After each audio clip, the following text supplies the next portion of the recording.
পটলের খোসা ভর্তা যে এত মজা আগে জানতাম না, তাই আজকে একটা রেসিপি দেখে আমিও বানিয়ে ফেললাম। চুলায় একটা কড়াই বসিয়ে সামান্য তেল দিয়ে পটলের খোসাগুলো এর মধ্যে দিয়ে দিব।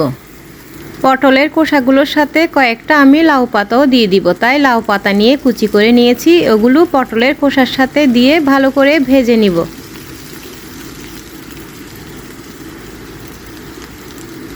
কয়েকটা কাঁচামরিচ দিয়ে দিব,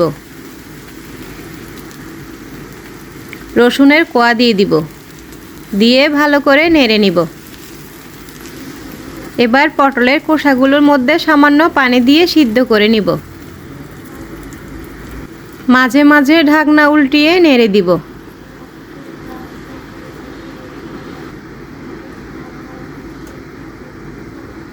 আবার ঢেকে রান্না করে নিব। এখন পটলের খোসাগুলোর পানিগুলো প্রায় শুকিয়ে গিয়েছে, আর একটু নেড়ে দিব। পেঁয়াজ কুচিগুলো দিয়ে দিব, দিয়ে আর একটু নেড়ে নিব। এখন একটা ব্লেন্ডারের জারে সিদ্ধ করে রাখা পটলের খোসাগুলো নিয়ে নিব।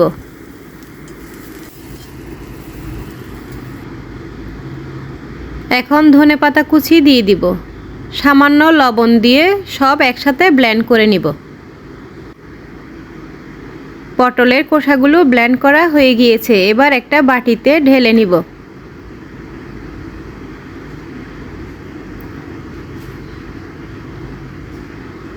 উপরে সামান্য সরিষার তেল দিয়ে দিব।